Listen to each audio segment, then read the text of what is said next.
Section 6.5 is the last of the techniques that we learn in this course. It is for certain kinds of binomials which are called difference of squares. Okay, and I will have a little bitty discussion about squares in just a minute, but I want to review some multiplication. For greatest common factor, I reviewed the distributive property. For trial and error, I reviewed FOIL. For this, I want to review a sum and difference product. And I'm sure you'll remember this once I start talking about it. What if I had x plus 3 times x minus 3? A sum and difference product is the sum and the difference of exactly the same quantities. When we did this, we started out doing FOIL. The product of the first is x squared.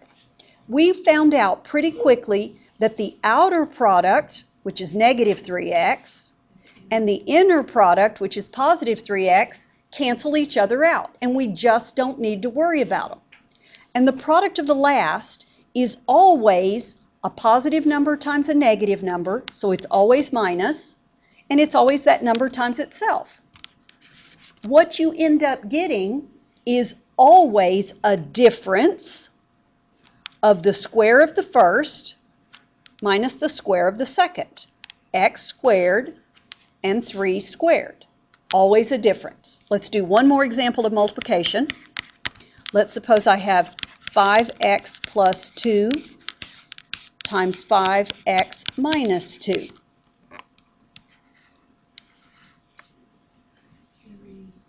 Okay, the product of the first will be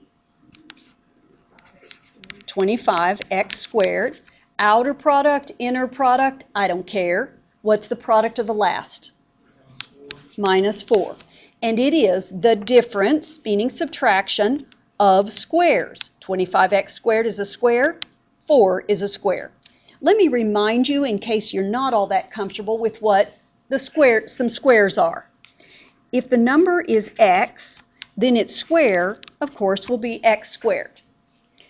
If it's 1, 1 squared is 1, 2 squared is 4, 3 squared is 9, 4 squared, 16, 5 squared, 25, 6 squared, 36, 7, 49, 8, 9, 10, 100, 11, 121, 12, 144, 13, 169, 14. I can't promise you how high Math Lab will go. But what you can do is just start playing with your calculator. If they have 289 and you're going, ooh, I don't know what that is, well, it's 17. I mean, I can remember a long, long time ago teaching 8th graders. And they weren't factoring polynomials, but I knew they would someday. So I made them memorize the perfect squares between 1 squared and 25 squared. They were young. They didn't have anything else to do. It was fine. They could sit around memorizing squares. Anyway, it turns out that it was a valuable little teeny piece of information for them later on in their math life. Okay, so let's take a look and see how easy it's going to be to factor binomials that are the difference of squares. So let me write the first one out bigger. X squared minus 121. The first thing, the instructions say to factor. You say, well, is there a common factor? No. It's a binomial. There's only one kind that I'm going to teach you how to factor during this term, and that's the difference of squares. Is it a difference? Yes. Is it a square minus a square? Yes. Okay, and so you might have to play with your calculator. Anytime it is the difference of squares, you will factor it into a sum and difference product, 1 plus and 1 minus. the square root, or what do you have to multiply times itself to get x squared? X. What do you have to multiply times itself to get 121? 11. Done. Double check it. X times x is x squared. Outer product is negative 11x. Inner product is positive 11x. Those cancel. Positive 11 times negative 11 is negative 121. Okay. It is the square root of 121, which, okay, some people have it memorized and some don't, but over here, 11 squared is 121. So this list, just recognizing it would be good. Okay. The next one. It is, those were my factors. I have 25x squared minus 1. There's no common factor. It is a binomial. Is it the difference of a square and a square? No.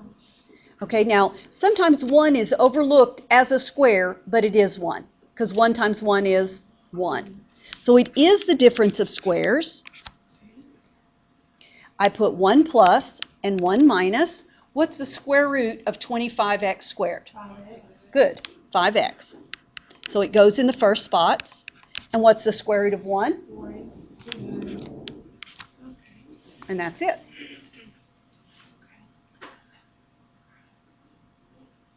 So that's all we gotta do? That's all you got to do. That will get you the factors of the difference of two squares. Number 3, I have 25x squared minus 4. Would you factor that? 5x.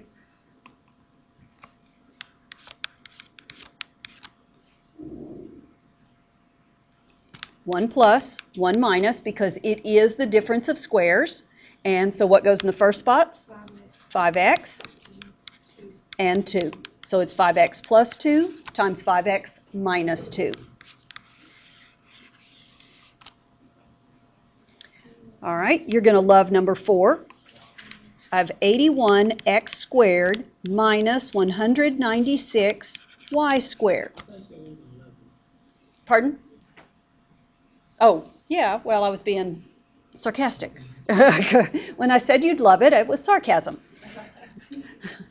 All right. 81x squared is a perfect square. It is a subtraction. So I have this strong feeling that 196 is a perfect square. You might be looking on your calculator for the square root button so you could check it, but I believe its square root is 14. Yes. Okay, so 1 plus, 1 minus. In the first positions, I'm going to have 9x, and in the second positions, 14y. Don't take half of it. Take the square root of it. Because 14 times 14 is 196. 98 times 98 is a huge number. And if you need help finding the square root key on your calculator, then I'll be glad to show that to you in class. Okay, so 9x times 9x gives me 81x squared. The outer product and the inner product cancel. 14y times negative 14y gives me negative 196y squared. Okay, how about x squared y squared minus 49?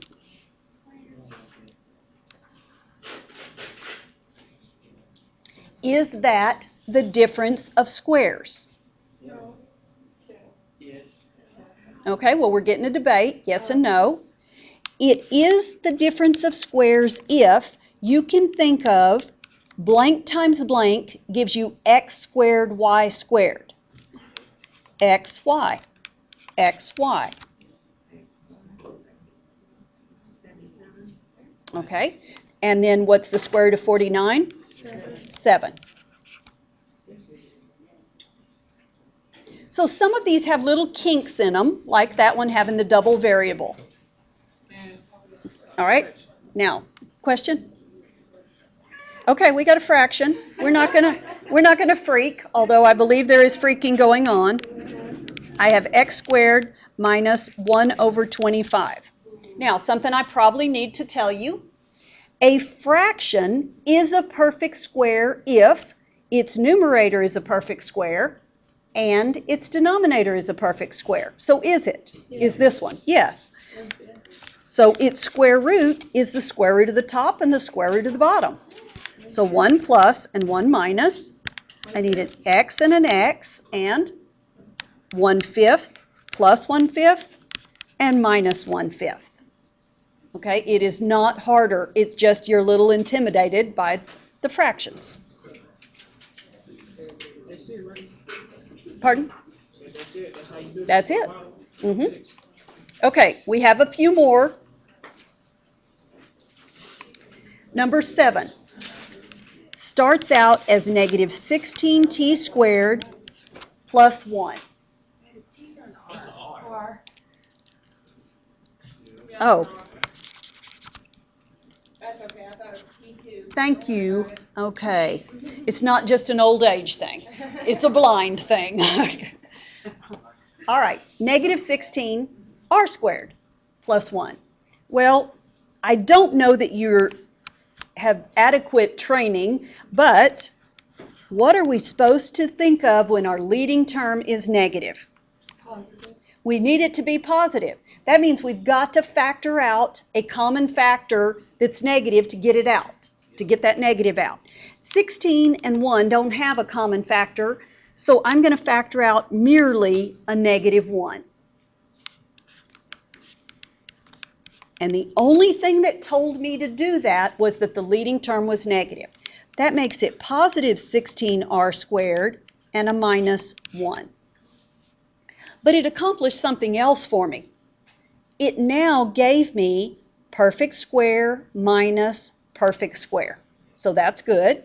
I will keep that negative 1, because if I lose it, I've lost part of my answer. So don't throw that away. 1 plus, 1 minus.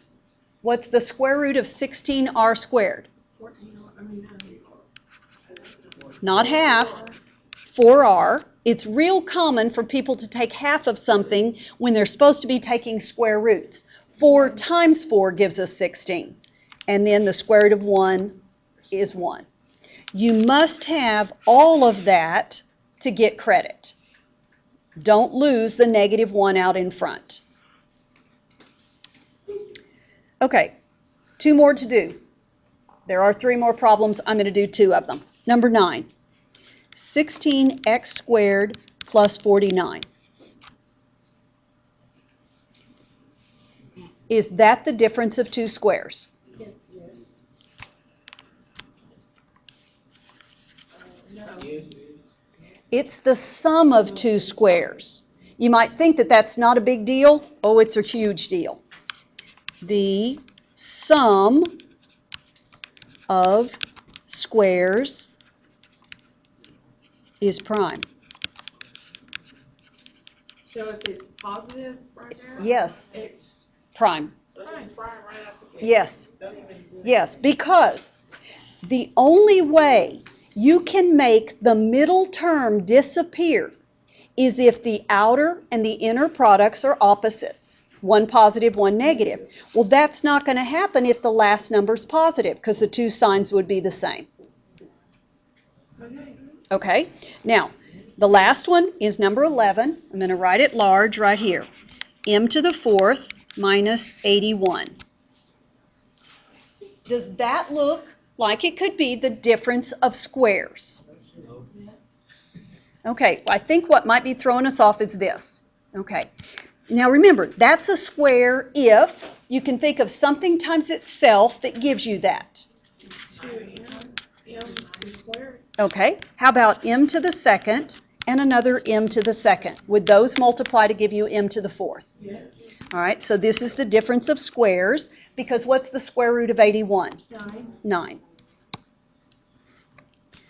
All right, now I'm not through. Don't stop this problem. This m is m to the 2nd power, so that's a square. Oh, but that's a plus and a square. So this factor is done. It's the sum of squares. It's a prime factor. Good deal. But what about this one? Do you agree that this is still a square minus a square? Yes. So I can go further. Now, I can't neglect this poor guy. I have to write him down. Can I factor this further? I need an m and an m, a plus and a minus, and what's the square root of 9? 3. 3. Now this was, you have to really plan to create a problem like this, because what you have to create is the difference of squares so that their square roots are still squares. So I have to think about it a little bit to plan it. But if you do, then you have to do the one that was minus further. Not the one that's plus, but the one that's minus. Okay? So I could do a problem, and this number could be a 16, because the square root of 16 is 4, and 4 is still a perfect square. But I'd have to make sure I started with m to the, or something to the 4th power.